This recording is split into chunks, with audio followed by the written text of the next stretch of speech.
Some of you might have attended Paul's breakout session yesterday, but I wanted to share his credentials with everybody. If you haven't been to soil health school, he serves as an extension engineer, University of Nebraska-Lincoln, where he develops and conducts educational programs related to crop production that improve profitability and build soil health and reduce environmental risk. He's worked with planting equipment, tillage system evaluation at the university since 1978. Paul, you've been doing this a long time. That's before I was born. Yeah. Gaining valuable information about the do's and don'ts of no-till along the way in a number of crop rotations and soil types. Paul, take it away. Thank you. Thank you for introduction. As you said, I'm an extension engineer at the University of Nebraska. First off, I want to thank the South Dakota Soil Health Coalition for inviting me. I've been involved in a lot of the schools in the summer, and I like it because I learn from people like you.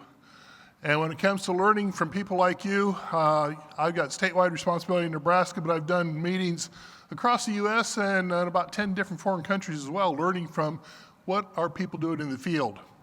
So on this presentation, I'm going to tell you not what to do, I'm going to tell you what other people are doing and why. And you have to sort of decide how does it fit your situation. When Sydney first contacted me about talking, I said I got a lot of things to cover. And she says, likes the equipment since the engineer. Said Joe is going to be talking about the concepts of the soil health principles. Thank you, Joe. That made it easier for me. But again, when it comes to it, I don't put the word no-till on my title slide. To me, no-till is just a tool. That first word up there after equipment is residue.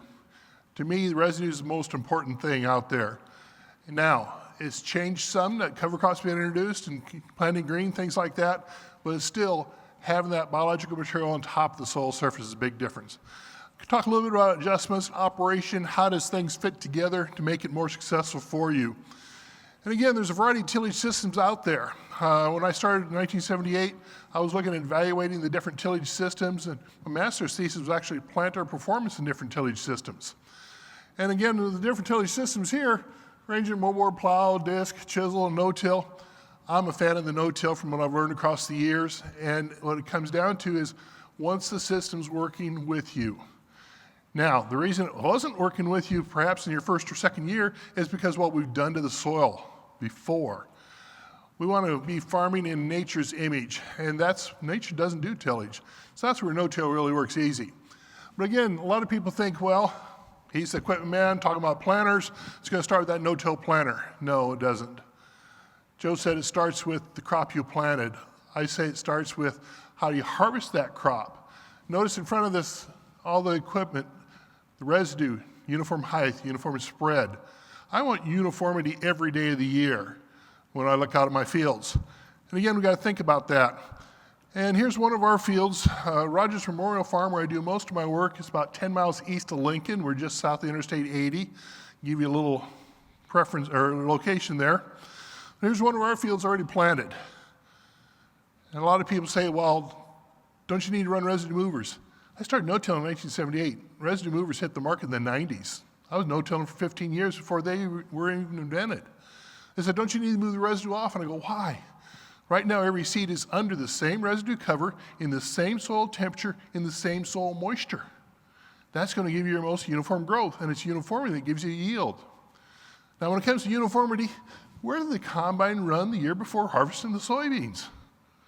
If you can see that in your field, I can guarantee you're going to have some problems. You need to spread the residue uniformly. You need to have it working for you.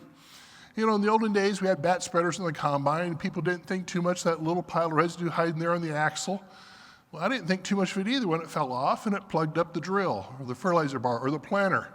People say that was a no-till drill problem. No, that was a no-till harvest problem. Spread that residue out.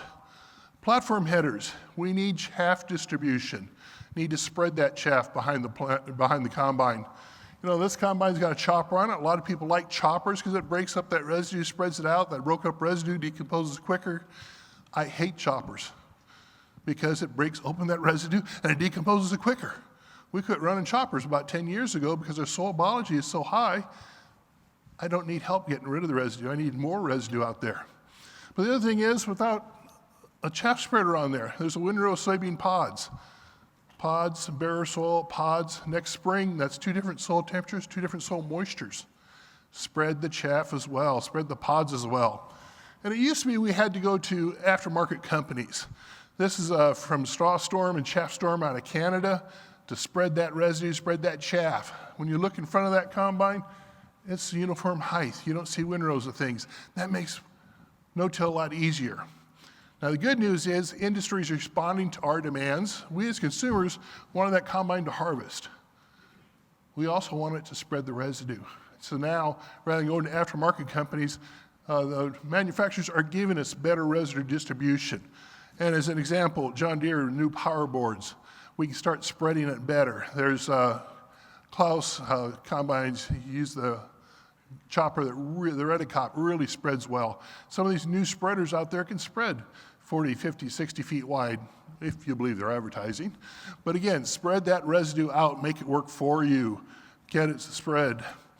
And again, there's other things out there. There's a lot of people who like stripper head harvest when it comes to small grains. Now, I don't have to spread the residue. I leave it anchored and attached where it grew. Yes, I still have to spread the chaff, but again, that combine gets a lot more throughput now because it's basically just a grain cleaner. You're not running all that straw through there. So again, there's some options out there that we didn't have back when I first started in '78 and beyond. So we got to think about that. Stripper head harvest, some people look at that taller residue and say, how am I going to get through that? Anchored, attached, standing up residue is easy to work with.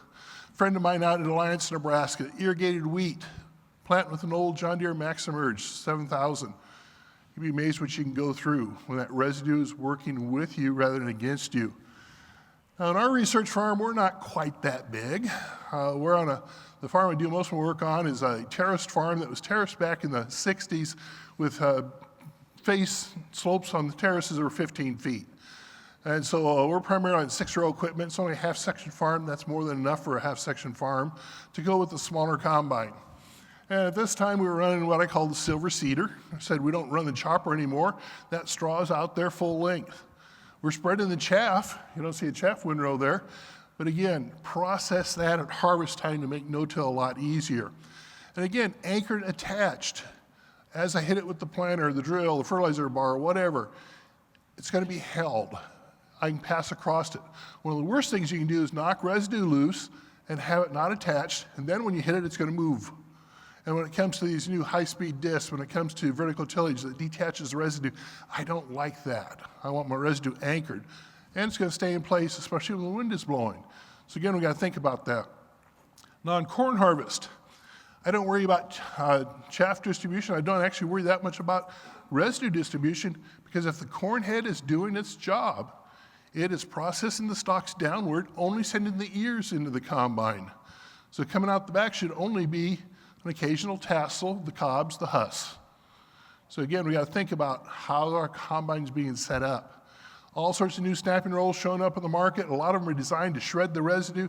Again, I don't want to shred the residue. This producer friend of mine, the year I took this picture, if you look close, those are 18 20-inch rows going through that big cat combine. He's been no-tilling for a number of years. The year I took this picture, 7 pivot average of 265 bushel per acre corn. The rolling slopes there, he needs the no-till.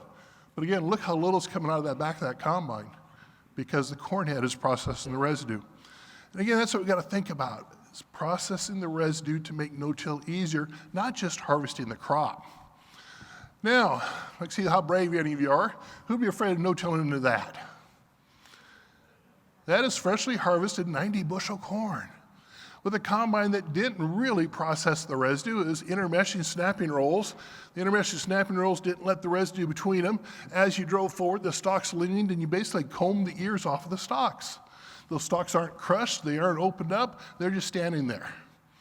Now, I got a 12-row planter, 6-row combine. I start planting next spring. This first pass is laying that direction, the next pass is laying this direction. Every loose hose, wire, cable, chain on that planter just got snagged, and you say no-till's no good. Little things add up. If your planter is twice as wide as your combine, 2 passes the same direction, 2 passes back, plant the same direction the stalks are leaning, that problem goes away. Again, little things add up. Now, there's some companies out there who say, I can sell you this jug of stuff to spray on there to break those stalks down. You know, that jug of stuff is the same stuff that's basically in the soil. It's your soil biology. That'll break down residue, but it takes moisture as well. How much moisture do you see on those stalks? Again, don't buy those jugs to break down that residue. Use the soil biology to do that. Now again, the standing stalks. Producer I hit in Kansas, he says, let's put a lean bar out front, lean those stalks the same direction I'm going, then I don't have to worry about those hoses, wires, cables, and chains. Little simple things. Another one, lean bar there, and if you look close, he's actually filled his full of concrete. He uses that air seeder into sunflower stalks. They're big, almost a bat when you hit them. Leans them over, really protects everything there. Another key is leave your residue taller. As it's taller, even the tires will knock it over. If I leave it short, tires, you start getting tire wear real fast. So cut things taller when you can. Marlon Richter, Bismarck, North Dakota. This is his drill. Lean bar out front. Again, lean it the same direction you're going. So again, think about how do you handle that residue. Now, earlier I showed 90 bushel right after harvest. Here's over 200 bushel corn right after harvest. This is on our Rogers Memorial Farm. We used to have knife-to-knife snapping rolls. We ran the head down low to really process the residue. And in early days of no-till, before we had soil biological activity, we loved that idea. Who'd be afraid of no-tilling that? That's not too bad. But you know what? After a few years, our soil biology went up. Our yields went up. This is 220 bushel corn residue. The next spring, where'd all my residue go? Soil biology is digesting it. We got rid of the knife-to-knife snapping rolls. We went to a tapered snapping roll. We started running the combine head a lot higher. We started leaving the residue standing there such that it didn't decompose. Once it's contacting the soil, then soil biology is going to break it down. And that's what cycles your residue for you is soil biology.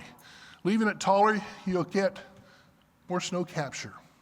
We're blessed so far this year in Lincoln, we got 1 inch of snow. Snow capture hasn't meant much this year. But again, I want uniform snow cover.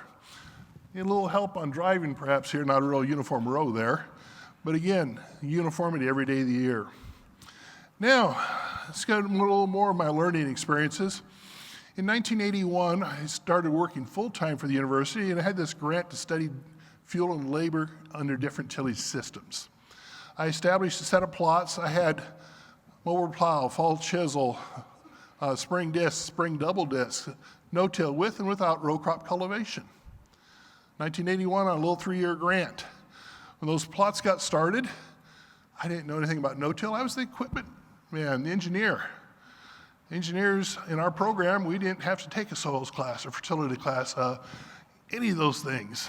Everything I learned from that is under fire or from people like you. And that's what I want to share now, some of those hands-on learning. This is one of our plots. This picture was taken after about 20 years of no-till. No-till on this side. Notice there's no weeds there. We didn't have the herbicide selections back then. In the first couple years, I had problems. I learned to put down a residual herbicide early, reined in, activated, and then I planted into a weed-free environment. Had good moisture conservation, good nutrient conservation. On the other side, tilled. It's a lower elevation. Tillage has beat down the soil structure. We lost pore space in the soil. With less pore space, there's less air and gas exchange for the roots. There's less water storage for the crop. So again, we've got to think about soil structure as well.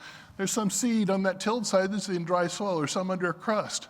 The no-till side, we actually decrease our populations of no-till because we know where the moisture's at and it's protected. So again, we got to think about it. Now, I said I learned to put down the herbicide early. Year one of those plots, planting grain sorghum into corn residue on June 1, because that's when it was planted back in 1981. Weeds already up, growing, used some water. 81 for us was a drought year. Those weeds are going dormant. A burned down herbicide is not taken into a dormant weed. He's also said, save a trip, you put down your liquid nitrogen, your residual herbicide in the same trip, so you plant, you spray, Well, the liquid nitrogen there with no rain to incorporate it, it went this way with no rain to activate the residual herbicide. It didn't prevent weeds later in the season. The third trip of combine, I got to save that trip on the no-till grain sorghum. I didn't have anything to combine. That's when I learned, put it down early, plant it into the weed free. Now, after about 5 years of learning, so I'd never look back. Don't let weeds get ahead of you. Now, after 25 years of doing that, from 81 through roughly 2005, I had to have a brain transplant because somebody told me, plant green. That's using water. That's using nutrients. The difference is, though, you are controlling this compared to weeds. You know when to terminate it. You know what you're planting. You know the uniform distribution. You don't have some weeds here and some bare soil here. Covers become a valuable tool. And on those plots, I took 2 of those treatments and changed them to no-till with covers and disc with covers. I still kept my plow, chisel, and disc system for comparison. So again, those plots still going. That little 3-year grant, I just did harvest number 44 on those. So 44 years of no-till. Covers since 2007, actually. So again, a lot of people are showing these pictures of rye this tall. Where I'm at in Lincoln, on our corn planting date and our soybean planting date, that's all the taller our rye gets. At that point, that's not residue, that's actually nitrogen. The carbon-nitrogen ratio is such that that's going to disappear fast. Again, I say I'm growing covers to get more residue. I'm not producing that much more residue in a corn bean rotation. Now, one of the keys I've learned, though, is to be successful is you will own your own sprayer. And it's because on the herbicide labels, I'm not against burn down or post-emerge, but the herbicide label will give you a rate for a 2-inch tall weed or a 4-inch tall weed. When you're driving by the field at 60 mile an hour, you don't see them until they're 6 or 8 inches tall. By the time you get around to calling the co-op, they're a foot or 2 tall. By the time they get there, they're 4 foot tall. You're behind. Better off to own your own sprayer. Self-propelled, pull type, I don't care. The bottom one is our sprayer on a research farm. It's 45 feet wide, takes 3 passes of our planter. That's our workhorse tractor there, 85 horse tractor. Pulls the sprayer, pulls the planter. We don't need a lot of horsepower in no-till. And again, when it comes to the sprayer, get rid of fan nozzles or the flood jet nozzles. Use a flat fan type of nozzle. That is a fertilizer nozzle. There's no herbicide out there, contact herbicide or burn down herbicide or residual herbicide that labels the flood jets are usable. That's a fertilizer nozzle. Quick question? I had a question about, do you need to be certified to spray on your own property? It depends upon the product you're spraying. And actually the certification comes down to purchase of it. And so again, there's different ways around it. Now, our University of Nebraska says every employee doing any spraying will be certified. I carry a commercial application to do even on our own research farm. But again, this is a fertilizer nozzle. That is not a herbicide nozzle. Now, a lot of people say, I'm going to use this to spray my liquid nitrogen on top, UAN solution. To be successful, nitrogen should be placed in the soil below the residue to reduce volatilization, to reduce denitrification of wet conditions, to reduce tie-up. Inject it. And there's plenty of things out there in the market to inject the liquid. This is on a side dress rig with high clearance, pre-plant. But again, get it in the ground to minimize those nitrogen losses. Now, to be truthful, on our research farm, we use anhydrous. We've got an anhydrous applicator that is designed for minimal soil disturbance. A lot of people say, well, anhydrous kills soil health. If I'm side dressing in June, yes, you will kill a bunch. We put ours on in late February, early March. The soil biology is next to doing nothing then. That same nitrogen that's food for the crop is food for the soil biology. And when it wakes up a month or 2 later, actually we are measuring increases in soil biology. And it's because it has food. So again, think about it. I said minimal soil disturbance. Here's anhydrous into wheat stubble. If you look closer, there are 5 knife marks in that picture. Granted, the 2 up in the far corners, I sort of hardly count those, but there's 3 more across the middle of the picture. Again, I can use anhydrous, but the key is minimal soil disturbance. Joe talked about it. Minimize the disturbance. And again, timing. Now, if I'm putting something more like on in May, like our top dressing our wheat, we don't use anhydrous. we're going to something else so we don't have that burn of the soil biology. Now let's switch gears a little bit to planters. That first 3-year grant I had when I established those plots ended in '83. In '83, I landed a 5-year grant to go out and visit you on your farm, your planters, your equipment, your management, your soils. Can you no-till? And I did that in 7 targeted areas in eastern Nebraska that had an erosion problem. I worked with 30 to 50 farmers a year for that 5-year grant. I learned a hell of a lot what not to do, as well as what to do. And I want to share some of that. This is one of the farmers I worked with. This is an early no-till planter, and this is actually a newer version. The original no-till planters came out and had a wavy coulter up front that's 4 inches wide. The newer ones are 2 inches wide. Ones today are 1/2 inch, 5/8, whatever, if you use a coulter. And people call that the no-till attachment. No, this old 1260 runner planter, that runner could cut first stick of residue. We put the coulter out cut front to cut the residue. That lightweight runner planter could not penetrate untilled soil. We put the coulter out front to till and loosen the soil. Wait a minute, it's not a no-till attachment, it's a tillage attachment. This is actually where strip till was born. Coulters out front to do the tillage that we didn't do with a separate trip. Now with the tilled and loosened soil, we cut the residue, penetrate the soil. Third step is seed to soil contact. That was easy to do with that little bit of tillage. Fourth was close the seed V. Now I list those as the 4 steps because you think about that with any planter, drill, air seeder. Think of those 4 steps. Now when I started doing this project there in '83, everybody says, oh, you're gonna make me buy the Buffalo planter. They're being sold as a no-till planter. Well, yes, they're a good no-till planter, but I'm convinced almost any planter is. Out front, a smooth, straight residue cutting coulter, that first step. They didn't need the wave of tillage. Penetrate soil desired seeding depth. It had a shank shoe on there that sucked itself down and in, had a little bit of weight built in. It did that. Seed to soil contact. There's a seed press wheel running right on top of the seed. Close the seed V, there's closing disc or closing wheels, and then a harrow behind to finish closing. You can see the steps. Think about those steps as you evaluate your piece of equipment. Now, I didn't tell people to run out and buy Buffalo. I says, let's look at your planters. The double disc openers on most all corn planters. You won't find a single disc corn planter out there. Double disc openers need to be sharp, working together. I show a highlight here of about 2.5 inches of blade contact. The newer planters with thicker blades, about 1.5 inches blade contact. That blade contact is not at the bottom of the seed V. It is right here at the soil level.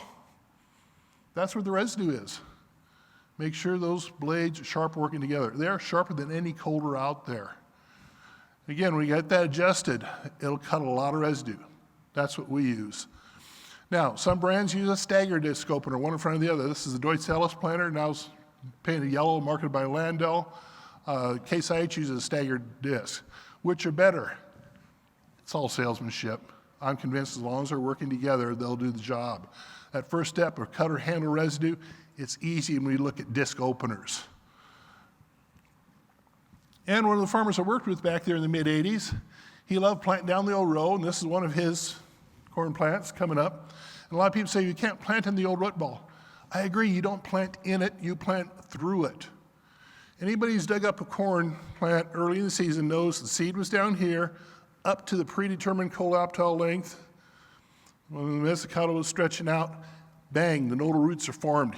If you put this year's seed the same depth as last year's seed, it's in the soil.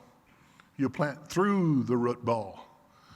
Now, if I had a residue mover on here, I would have caught it and rolled it out. If I had a coulter on there, I would have disturbed it. I couldn't do it. And again, this was in the '80s before the residue movers were even invented. This is a standard John Deere MaxImerge 7000 double disc openers. Now, I can't drive that accurate, but this farmer swears that row never crusts, never washes out. Seedling roots have less resistance in the soil because they're following last year's root channels. They're picking up last year's nutrients that are being released by the decaying roots. I love planting down the old row because that is the most biologically active area of the field from last year. So again, we got to think about it. So if cut handle residue, that double disc opener is doing it. The second step, penetrate soil desired seeding depth. If I had a failure there in the '80s, that's what it was.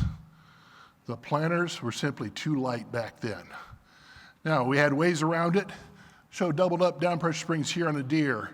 The original spring, this was 90 pounds, double up was 180. Some were the older spring with a bolt on it, it was 125 pounds. If you look at what Deere has for options, or any company has for options now, they're looking at 300, 400, 500 pounds per row down pressure. Get that weight transferred to where you need it to get down to penetrate the desired seeding depth. Now again, when the white seed boss came out, they had a coulter up front. It tilled and loosened the soil, and people would double up the springs here. White has since beefed up their discs. They don't need the coulter anymore. They don't have this spring package. The white spring package changed to 4 black springs that gave 450 pounds available down pressure. Again, think about weight, get it down to desired seeding depth. And when it comes to the weight, you got to do a little math problem. Here is a different planter. This is a Sukup ridge cleaner up front. Whoops. Can I back up? This is a Sukup ridge cleaner up front. Down pressure springs in it are looking for 200 pounds per row. Heavy duty down pressure springs on Deere is looking for 300. 3 plus 2 is 5. 500 times 6-row planter is 3,000 pounds. And the toolbar did not weigh 3,000 pounds. You've got to do that math problem. What do you got going in the soil? How much weight is it going to take? Do you have that much weight? And I start looking at ship weight when that equipment is empty, because that's the lightest it's going to be out in the field. And again, White says we'll sell these brackets, put the front end weights of the tractor up there. The old 5000 series, the coulters are up front, put the weight there to make sure the coulters go in the ground. Now, the weight on the toolbar still works because the down pressure springs will transfer it to the row unit. A few years back, Craig Staley's planter, some of you know Craig, hit a problem that it didn't have in the 80s. The problem is autosteer and RTK. You go, huh? We're buying planters without markers. Markers added a bunch of weight on the end. We got to replace that weight added out there. The central fertilizer and seed, there's plenty of weight in the middle, but out here on the end, you may or may not have the weight. And again, make sure you get enough weight out here on the end. I've seen some planters going through the field where the middle rows are planting nice 2.5 inches deep, and out on the end, the springs are lifting it up, they're planting a 1/2 inch deep. Make sure you have the weight to where you need it. So again, think about it. 1981, we got a Maximerge. My weight bracket, those fertilizer tanks are full of water. Because 200 gallons of water at 8.34 pounds per gallon is about the same as 300 pounds per row down pressure times 6 rows. Again, add the weight. How much weight do you need? How much down pressure do you need? I can honestly look at you and say, I don't know. It depends upon your soil conditions. Go out a couple weeks ahead of planting. Spring planting, for me, that's March or early April. Fall planting, it might be, who knows, August, whatever. Take your seeding equipment to the field empty. That's the lightest it's going to be. Take it out there, drop it in the ground, and first thing you do is make sure the planter is properly leveled, slightly tail down and back, and make sure your toolbar is running the right height above the soil so your parallel links are running parallel to the ground. Then I go ahead and blind plant a little bit, and I come over here and I take a hold of the depth gauge wheel. If it's truly gauging planting depth, it should be firm contact with the ground. If I can sit there and spin it, I need more down pressure. And John Deere sold these 300 pounds per row down pressure springs. They sold this coulter and said this was their conservation till planter. They had trouble saying the word no-till. When we bought that planter, it had 6 coulters on it. When I took this picture, there's only 5 coulters on it, or 1 coulter on it, there's 5 missing. Took them off and decided I didn't need them. Now, the place I recommend coulters, if you've got stony abrasive soils, they can take wear, tear, and abuse away from your openers. That's an advantage. If I got a wet, sticky clay like I do, this little bit of tillage here starts balling up my depth gauge wheels, my press wheels. We got rid of the coulters for wet, sticky soils. So again, check it for your conditions. Now, just the reason it works now 2 weeks ahead of time doesn't mean it's going to work all through the planting season. Check it as conditions change, as your fields change. Another reason to do it 2 weeks at a time, if you're having trouble, you got time to find springs, you got time to find weight, you got time to shake up your neighbor. Your neighbor doesn't know the planter's empty, he thinks he's behind. Marion Kelmer Illinois is known for his narrow rows. This is his planter when he was working with Yetter. Yetter was trying to develop their version of a strip till system, placing nutrients. They're placing the nutrients over here. They're incorporating some residue. They had to put residue movers on to kick the residue back out, and they still wanted to do some tillage there to dry out the seed zone. Again, whose attachment are you looking for? What were they trying to do? But the thing I want to point out is here. Yes, that's an 8-row planter, but that's 8, 16, I got 24, 32 openers going in the soil. He has got 12 John Deere rear wheel weights across that 8-row planter. And again, if I saw a failure in the 80s, it was not heavy enough for everything you're trying to get in the ground. You got to start a fertilizer attachment out there, that counts. Think about how much you got going in the ground. Do you have enough weight? Our max emergers on our research farm start right here with heavy duty springs and none of this in front. So again, think about it. Again, one of the farmers I worked with back there in '83, I should have pulled that one weed there before I snapped the picture, right? But again, the field wasn't disked, the volunteer corn wasn't planted. An old 5x7 toolbar, no tilling, since the 80s. Everything since then on our equipment's been an improvement. He was planting down the old row. I like planting down the row. Some people say plant between the rows, you don't have to handle all the residue. I go, well, yeah, that residue now will chew up your tires on your tractor. Plant between the rows, I got some rows in a tractor wheel track, I got some rows in a soft row, differences in growth. And my soil biology was the highest down the old row. Again, I hate planting between the rows. I'll plant down the old row. Now, that's once you get soil biology working for you and with you. To be truthful, for corn on corn in the first year or two of no-till, I'll plant as close to as possible to the old row, because I need the soil biology working with me such that those root stumps are decomposing from below. This is irrigated corn on a high yield study we were doing. They were going to raise 300 bushel corn within 5 years. They made it to 289, and that was back in the 90s. They're over 300 now in this field. When I say high yield study, if you look at that, that is 44,000 on 44,000 under irrigation. No attachments on the planter other than weight. Residue is processed with the combine. Again, it'll work. Long-term no-till. Again, in the 90s, residue movers came out, and I had companies say, try them, you'll like them. I'm like, why? Well, it makes things more uniform. I go, I already have a uniform spread of residue. But what if you didn't? What if you had a field like this? This is one of the guys I worked with again in the 80s. His first year no-till was corn into the bean residue. Then he moved over when he planted his beans. Then he moved over again, planting. He's in his third year now. Just moving over until he's getting to soil biology, then he's going to start planting down the old row. But what if for some odd reason he decided to plant his rows going crosswise? He's got residue, cooler, wetter. He's got no residue, warmer, drier, cooler, wetter, warmer, drier. If you run a residue mover and kick all this out, such as all warmer and drier, the yield will go up because it's more uniform. And that's the data they'll show you to convince you to buy a residue mover. He has already got uniformity down the row. He doesn't need a residue mover. Again, if I got problems distributing residue behind the combine, I got the occasional pile out there, set the residue mover up about this high, don't move soil, and just kick out the piles. So again, we think about it.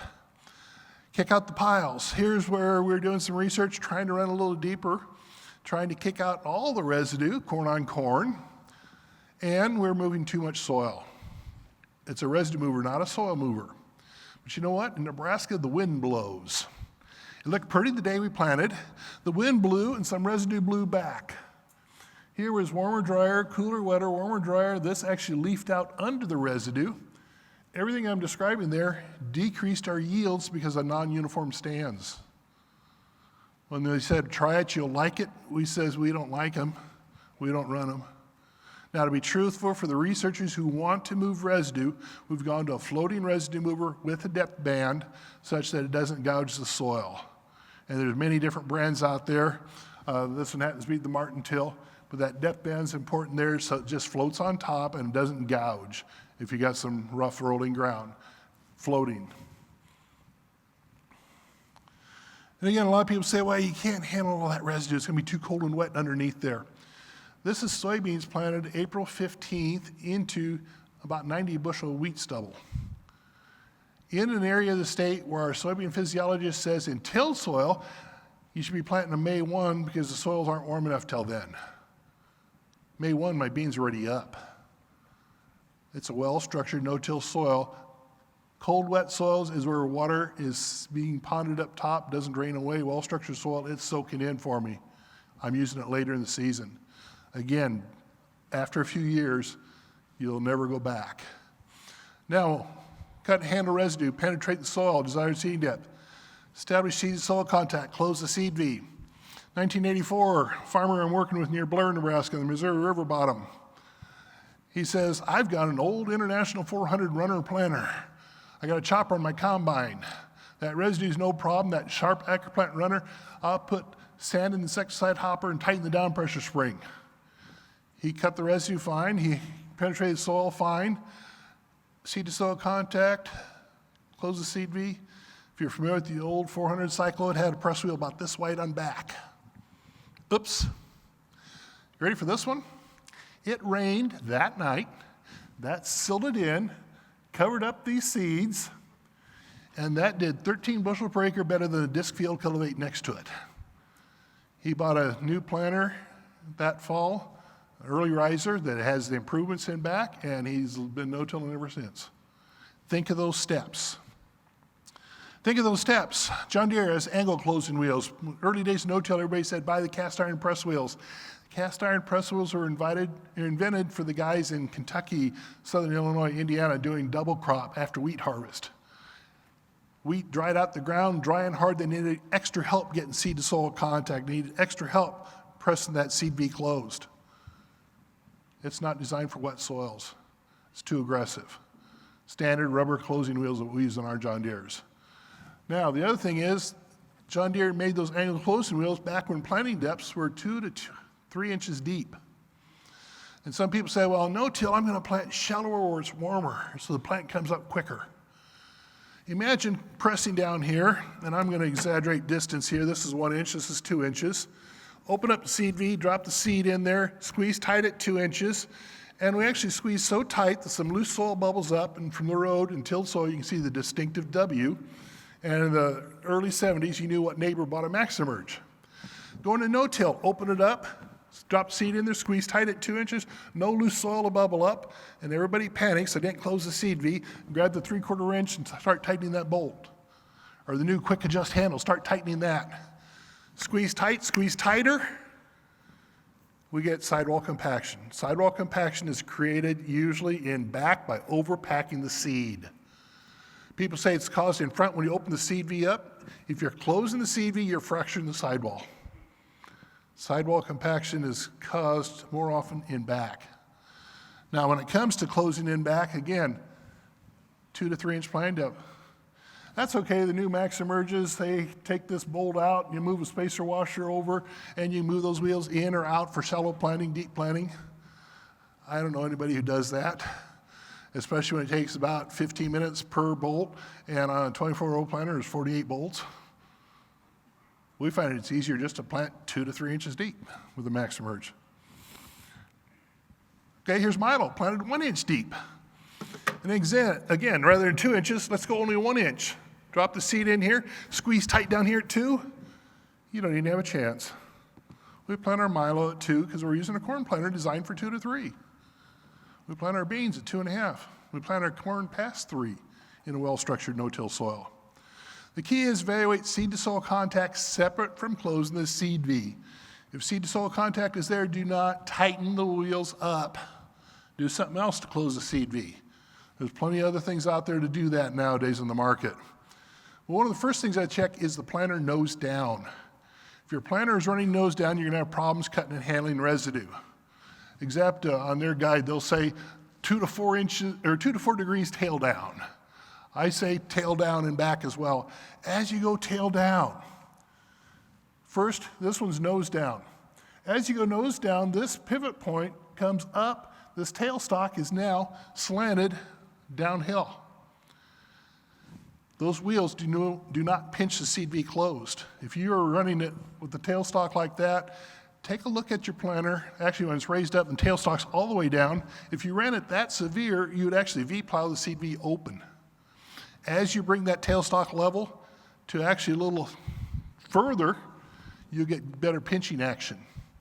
Or you can increase the pinch with some insert wedges. But again, are you tail down? It'll help. The other thing is, are you planting too shallow? I hit the wrong button again. If you're planting too shallow, this pivot point comes up. Again, I said 2 to 3 inch planting depth. If I'm planting too shallow, this tail goes down and you lose the pinching action. And here's an example of a 6-row planter. These 2 rows were planted 3 inches deep. Did a nice job of closing. 2 inch deep over here, hardly visible. Here's 1 inch deep. The pinch was gone. And if you're up close, you can actually see the seeds in there. Again, 2 to 3 inch planting depth with those angle closing wheels. Okay, I need to plant shallower. Maybe I got canola, sensitive crop. Maybe I've got something I need to go shallower. There's things out there in the market. Howard Martin come up with his Martin Spader wheels. Martin Spader wheels was part of the new till patent at the time. Now it's Martin till patent. A little bit of tillage back there. They're from Kentucky with 45, 50 inches of rain. They want a little bit of tillage to dry out excess water. It crumbled the seed V nicely, but Howard Martin says, you know what? You lose your seed to soil contact when you take those wheels off. You got to put a Keaton seed firmer on. That's all right. Howard and Gene Keaton were friends. You tried to fix the problem here on step 4. You created a problem on step 3. You had to spend some more money. Think of the steps separately. I got nothing against those if I want some tillage to dry out the soil. Now, even that was too much for them. The new till patent, changed to the Martin till patent, includes a drag chain behind to fill in that excessive tillage so it's less likely to dry out. But you know what? This is a nicely tilled seed bed, nicely harrowed, and a heavy rain, that is a nice crust. I don't like that. Again, I don't run drag chains. I don't run the spoked closers.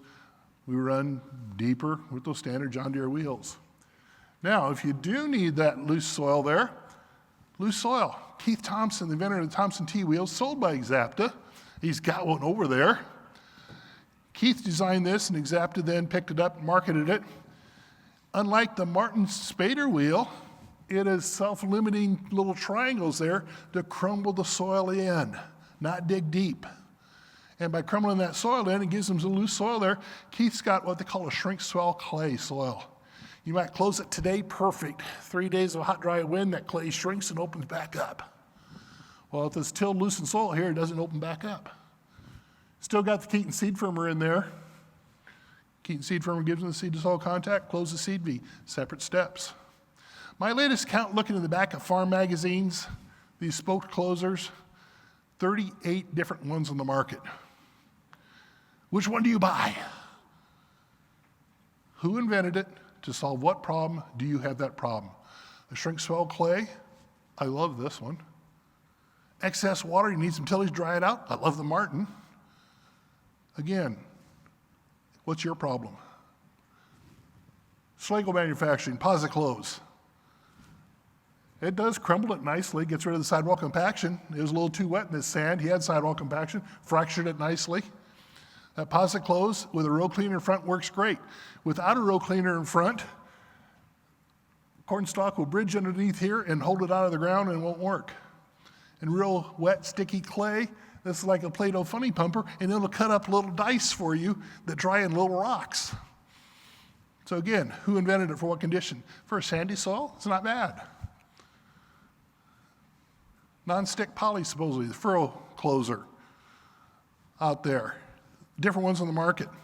Now, some farmers might be a little cheaper. They say, I'm only going to buy one because they're pretty expensive. This producer put only one on his MaxEmerge. He's got his Keaton seed firmer there. And as he started planting, he started digging seeds out of the seed furrow.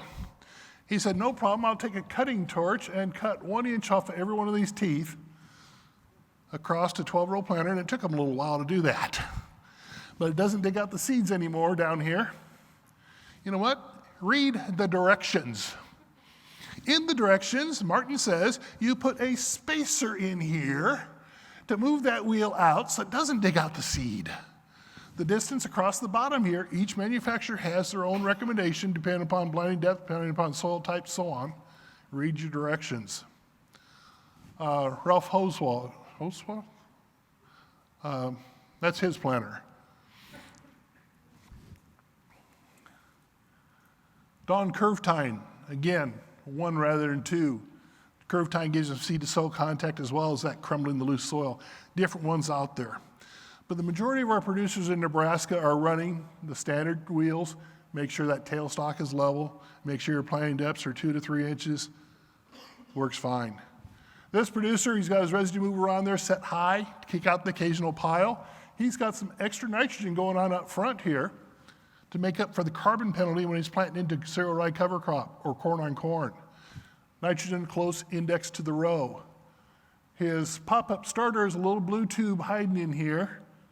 It goes in furrow. So again, different ways of doing it. My mutter planter in the research farm, early riser. This is our old one. That's an old 800. We ran it for 28 years. From 1981 we got it and we sold it after 28 years. We upgraded to a 900, then we upgraded to a 955. But again, I say, we don't run the chopper anymore. There's some full-length soybean straw out there. The fertilizer splashing here. It's a foggy morning. People say you can't handle residue when it's wet. You know what? When you got good soil structure and you've been in no-till for a while, it's not a problem. It's foggy because it rained 1.25 inches the day before. This is a planting date study. That was the day I was supposed to go to the field, so we did. Here's the fun picture. Look at the depth gauge wheels. Rained 1.25 inches the day before and we're out planting. Very seldom do we get rained out because we've got good soil structure, we've got residue cover, and got nothing disturbing that. Now yes, my carrying wheels picked up some. My press wheels picked up some because I got notch closing discs there, but I also have a Keaton seed firmer there. The seed's already placed. I don't care about this back here. Everything's good up here. I got weight to make sure I penetrate soil desired seeding depth, and I've got seed corn bags there to protect the paint. I'll let you decide if I'm protecting red or green. Your choice. Like I say, we upgraded to 900. We're up to 955 now. And the reason we like these older planters, the central seed hopper and drum. Doing plots, you can have one guy in the ground with a plot bag, tractor operator never leaves. Dump the drum, dump the new plot bag in, put it on, we can do 100 plots in an afternoon. If I got the new planter that carries 1/8 of a bushel on every row, you better have one man for every row. Again, we like this. I also like the central seed hopper on any of these new planters because your weight on your row units are now more consistent going across the field. I showed a suitcase weight in the previous one. This one, there's a sandbag from Menards in every hopper here. The background here is a solid set irrigation system. There's a buried underground pipe. Water line comes up there. You're thinking worried about cutting residue? I can cut water line. Residue is not a problem. We got crumbler wheels on our Case IH. Here's a producer only put on one. He's got a Shafford rebounder on here as well. But again, when it comes to crumbling some loose soil, that's why we like that notch tooth there. Again, that wet clay soil, we're in silty clay loams. Close it perfect today. As it dries, it stays closed. The Shafford rebounder. As Shafford said, it catches the bouncing seed, eliminates the bounce. He's a basketball fan. That's why he named it rebounder. Interesting thing though, Gene Keaton's lawyers sent a notice to Shafford's lawyers, said you cannot firm the seed in the bottom of the seed V because a plastic device attached to the planter unit to firm the seed in the seed V is our patent. Shafford said, no problem, we'll cut ours off. It used to be longer. We won't claim we firm the seed. And by the way, Keaton, you cannot claim you eliminate seed bounce because that's part of our patent. That sounds like nitpicking, but be careful. A lot of these companies, it's who owns the patent, what claims can they make, and there's some companies that make a claim because they own the patent, and it may or may not make a difference to your bottom line. So again, think about it. I won't plant without a rebounder or a Keaton on my corn planter because they both get the seed to the bottom of the seed V for more uniform seeding depth, more uniform emergence to avoid this problem. These guys are up growing early. This one was on the side of the seed V sitting in dry soil and had to wait for rain 3 weeks later. That little one is a weed. That difference in yield will pay for the Keaton or the rebounder or some new ones on the market now since then. These are 2 adjacent corn stalks with a planter that had bounce problems. They did not have a seed firmer or a rebounder on there. And again, when we found the seed here and went to the soil surface, found the seed here and went to the soil surface, this is about 1.25 inches, this is about 2.5. You can see the difference in root system, you can see the difference in yield. That difference is what pays for those devices. Again, they're out there, use them. According to the countdown timer here, if I blast off in 10 minutes, 23 seconds, you'll know why. Narrow row crops, cut and handle residue, penetrate soil, desired seeding depth, establish seed to soil contact, close the seed V. Same thing, your drill, your air seeder, whatever. I already showed you this one. Divide by 4 when it comes to residue flow. At least I'm comparing 7.5 to 30. There's 4 times as many openers. Again, this is not a drill problem, that's a harvest problem. The good news is industry's given us more crop clearance here, so it's less of a problem. Multiply by 4, because you've got 4 times as many openers going in the ground when it takes weight. This is a seeding demo we did in 1985. Drilled beans were hitting Nebraska, and the narrow row drills were showing up. This company rep says, I want to show off our drill. I go, fine. So went out there and started planting soybeans. Every soybean seed no-tilled into that dryland corn residue was on top of the ground. He said, no problem, you tighten the down pressure springs back here, you can get 300 pounds per row available down pressure.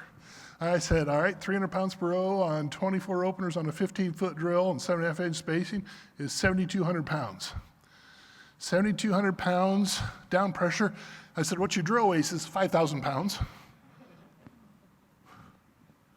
Here's how many volunteers it took from the audience, because with 7,200 pounds up and 5,000 pounds down, this driveway was 6 inches off the ground. It took that many volunteers. I do not recommend that. But again, if there was a shortcoming I saw in the 80s, not enough built-in weight. And that's what has really shaken a lot of people up when they start looking at some of this new equipment, is how heavy it is, how much it costs. Well, we pay for it by the pound, but you know what? That big air seeder is still cheaper than buying an ordinary drill and a disc, and the pounds are probably about the same. So again, think about the systems approach. Again, back there in the 80s, Marlis, 3-point mounted drill. It's too heavy to pick up on the 3-point. They're converted to pull type. There's very few 3-point drills in the market anymore. Pull type to handle the weight safely. Look at how many weights he added on there before even coming to the demo. Again, those people who didn't understand no-till in the early days, the good ones are learning. If your dealer doesn't understand no-till, you might want to look for a different dealer. So again, think about it. Again, another drill demo. This was the tie, the Colder Caddy standard pivot hitch, they called it. In my opinion, this is a one-pass tillage and planting system. This is a 7.5 inch space disc with a conventional drill behind. Again, colders are on the way out. There's very few drills in the market now being sold with colders doing tillage, because we're realizing beef up the drill instead. Rather than pay for tillage and the drill, spend the money back here. Now again, it's a narrow colder, so it's much better. But on this drill demo, this pass right here was a tie drill with a 2-inch wide wavy colder on 7.5 inch spacing. And tie like to run about 7 or 8 miles an hour. And you can see how little residue is left here. I had an old timer look at me and look at that and said, you know, I can disc and leave more residue than that. And I said, so can I. He says, you know what, NRCS will throw me out of conservation compliance because I dissed, and he'll let them stay in because they no-tilled. No, again, that's a one-pass tillage and planting system. Now, Great Plains does have some no-till drills out there. This is their solid stand, leaves a lot more residue there. Again, look at what you're buying. I'm not a fan of the colder caddy drills.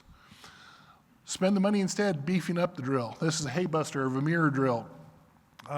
Staggered disc openers, parallel links. Without the colder, the expense, you can do better back here. There's weight, there's a railroad rail hiding back here for weight. They actually sell a water barrel system for more weight on these drills. So again, pay attention to that. We used to borrow a drill from a neighbor. We liked the crust buster that we borrowed from him.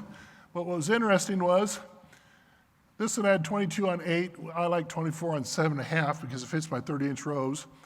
But we're in the middle notch of down pressure. Middle notch is 250 pounds per row. 250 times 22, and we're just starting to lift the drive wheels off the ground.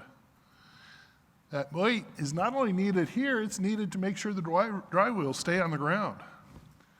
We bought a crust buster, ended up putting full set of suitcase weights on it to make sure it stays in the ground. We replaced that crust buster with a new one, 96, and then in 2014 we bought this one. Still put the suitcase weights on there. We bought markers, not so much we need the marker, but the whole marker assembly. 2 of them weighed 800 pounds. And crust buster now fills the hitch and the bars here full of flat steel. The ship weight on the 96 versus the 2014 was 7,900 versus 11,800. 11,800 times, let me see, 24 openers at 500 pounds per row is 12,000.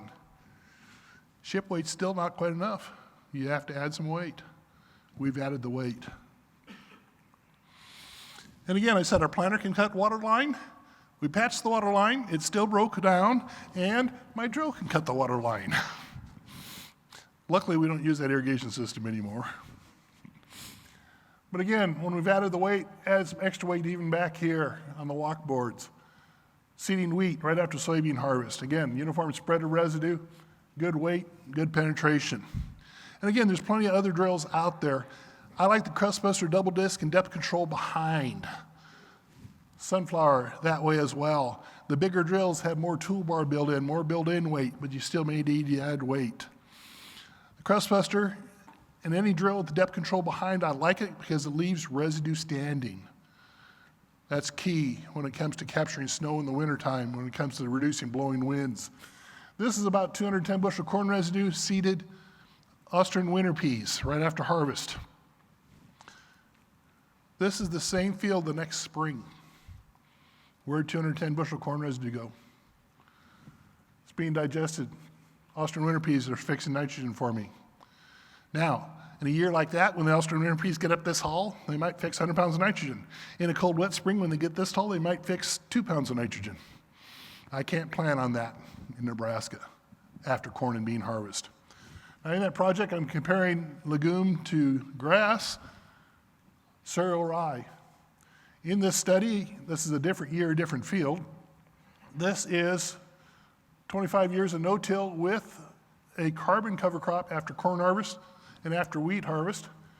This is no cover crop. Which one has more soil biology? A lot of people say, well, I'm going to do something to get that residue processed. I'm going to go out and buy a speed disc or vertical tillage tool or whatever. I said, why? It cuts and sizes the residue. It says, so does my drill. It puts the residue in contact with the soil. So does my drill. My drill puts a living seed in the ground to feed the soil. Again, we're processing the residue better here than here. And this is without the vertical tillage. Okay, so why pick on vertical tillage? Let's go back to my tillage plots. Since 1981, this has been fall chiseled every year, spring disked. This has been no-till since 1981 and covers since 2007. Which one has soil biology? Which one's cycling the residue? It's not tillage that gets rid of residue, it's soil biology that gets rid of residue. Park the tillage tools, don't buy the speed disc, don't buy the vertical tillage. And again, our drill leaves the residue standing. That's wheat stubble already seeded to a cover crop. Now, if I got a single disc drill with depth control beside it, I'm going to run that over. There's my cover crop, 12 to 14 way mix, depending upon the year. Again, diversity. Mine all frost kills, southeast Nebraska. I want to conserve my water. Here I'm planting no-till into that cover crop, into wheat stubble that's not been sprayed. I have the cover crop there. I don't have volunteer wheat anymore. If I seed the cover crop the day the combine leaves the field. If I wait even 1 week, I got volunteer wheat.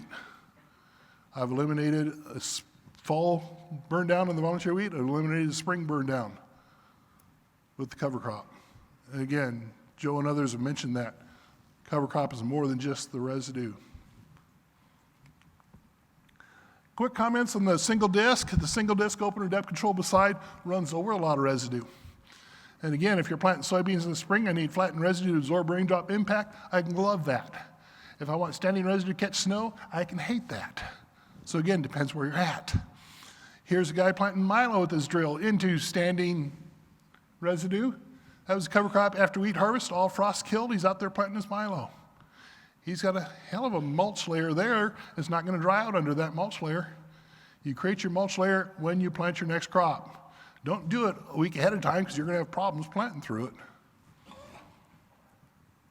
Or go to narrow depth gauge wheels. You'll leave more residue standing. Rearrange your depth gauge wheels. You take an opener from the left side front of the drill, exchange it to the right side back of the drill. This wheel runs over residue, puts on seed on this side. The same wheel in back runs over residue, you put the seed on the other side. This is actually Dwayne Beck's drill. He leaves a lot more residue standing because look at all the room between there. Go to a narrow depth gauge wheel. Here's the Thompson T wheel again if you need loosened soil. What do you need? I love this one. Narrow wheel, so he leaves more residue standing. He's got the narrow press wheel to give a good seed to soil contact. He's got the standard John Deere wheel. It's too wide, doesn't give you good seed to soil contact. Go to a narrow wheel. He's got the Thompson T wheel to give him loose soil. He's got the standard cast wheel there.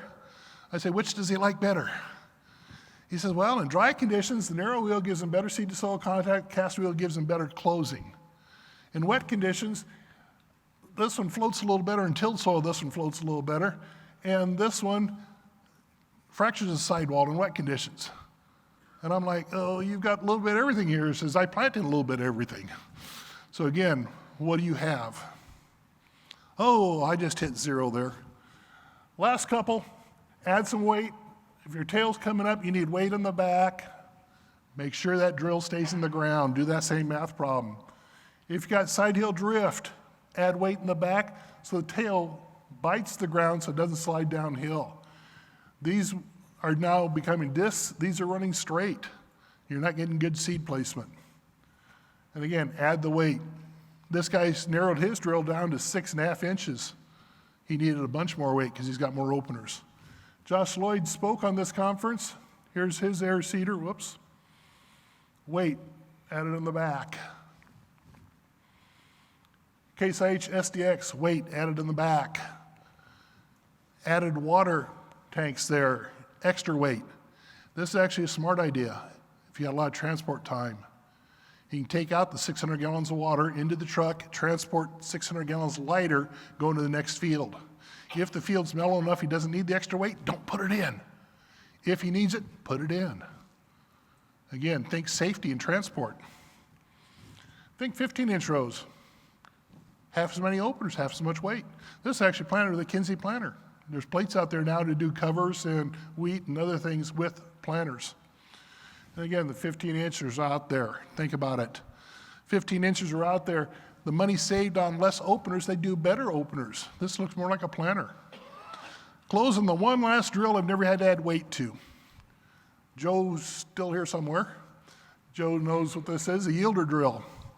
Fertilizer opener up front. You can put on the anhydrous cold flow, liquid or dry. Paired row, wheat. Hydraulic down pressure is a cylinder on every pair of openers. We're on a track here. The weight is built in. Keep one little tractor. The 20-foot drill, they like 500 horsepower on it so I can pull it at 10 mile an hour. 10 mile an hour, 20 foot wide. Cheapest farming system I ever saw. The list price on this yielder drill in 1983 was $180,000 with the stainless steel fertilizer options and everything. It was $240,000. But at 10 mile an hour, pick spring seeded crops all the way through fall seeded crops. Pick about 6 to 8 crops you can grow and market and run this thing for about 6 months a year. You can cover 10,000 acres. $240,000 divided by 10,000 is $24 an acre.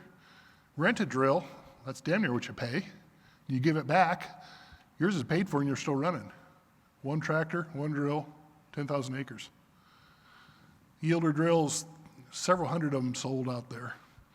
They've been replaced. They were over-designed, in my opinion. Now, just as you're sitting there going, yeah, $180,000, $240,000. The new planters cost more than that now, but they're much more than 20 feet wide. I had one old timer raise his hand, say, I'm no-tilling for $60. $60? What attachment costs $60? Nope. The planter costs $60 on a farm sale. 1985, Food Security Act, conservation compliance. NRCS told him he had to no-till into soybean residue. He said that runner planter with a good chopper on the combine, I'm not too worried about it. I can't cut down through the old row, can't plant through the wheel track. I'm going to plant with that planter. He loved no-till. His systems approach was for conservation. He's got terraces, he's got waterways, he's got alfalfa in the rotation. The only place he had a no-till was in the soybean residue. Now, like I said, $240,000, $60, you are between those two. You decide where. With that, now he's ready to pull me off. Quick commercial. Crop Watch is our website in Nebraska, crop production, crop scouting newsletter. I advise you guys to look at it for anything that blows in from the south. When our newsletter says we have a problem with such and such an insect, you can get it next week with the south winds. And I say that because I watched the one from Kansas. With that, now he's ready to pull me off, and